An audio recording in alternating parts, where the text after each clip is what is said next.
শওকত আছে, সজল আছে, শ্রব্য কমিশনার আছে, মনি কাকা আছে, শামীম আছে, সেন্টু কাকা আছে, ফারুক কাকা আছে, মুকুল আছে,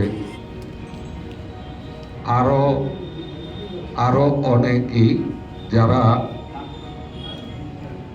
আমার এই মনোনয়ন পাওয়ার ক্ষেত্রে প্রথম সারিতে যারা প্রথম ডাকে সাড়া দিয়েছিলেন তাদের প্রতি কৃতজ্ঞতা জানিয়ে শুরু করছি। এবং আপনারা যারা সাংবাদিক ভাইয়েরা, আপনারা যারা আমার এই মনোনয়ন পাওয়ার ক্ষেত্রে আপনারা যারা পক্ষে লিখেছেন বা বিপক্ষে লিখেছেন, সবার প্রতি কৃতজ্ঞতা জানিয়ে আমি শুরু করছি। আমার এই 5 মাসের একটা অভিজ্ঞতা, 6 মাসের একটা অভিজ্ঞতা আমি এই শহর এবং বন্দরের প্রত্যন্ত অঞ্চল, বিভিন্ন জায়গায়, মার্কেট, বাড়ি, স্কুল, কলেজ, ওয়াজ মাহফিল, বিভিন্ন অনুষ্ঠান আমি গিয়েছি। এবং আমি আমাদের অনেকেরই মন ভেঙে যাবে, আমি আসলে নির্বাচনটা করব না,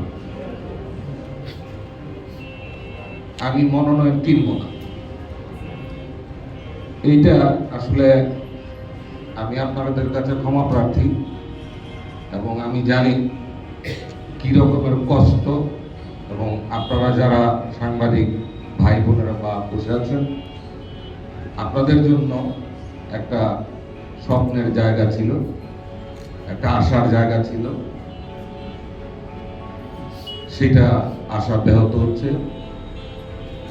এটা আমি জানি, এটা আমার জন্য সিদ্ধান্ত নেওয়া খুব সহজ ছিল না।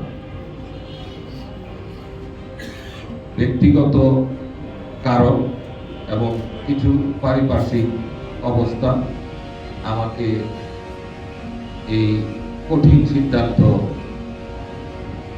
নিতে হলো। আমি আবারও আপনাদের এই শহর বন্দরবাসীর কাছে ক্ষমা চেয়ে নিচ্ছি, আমাকে ক্ষমা করে দিয়েন।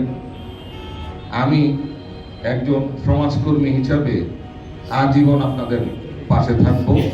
আমি জানি আমি কি কাজটা করছি, আমি জানি আমি কি কাজটা করতে যাচ্ছি। এটা অনেকের কাছেই, আপনাদের কাছে তীরে এসে ফিরে যাওয়া মতো এরকম মনে হয়, আমার কাছেও মনে হয়। কিন্তু এটা আমার জন্য সহজ না। আমি জানি আপনারা যারা এখানে এই মুহূর্তে, সৌকু, সজল, শিবলু, ফারুক কাকা, মনি কাকা, আমার ছোট ভাই,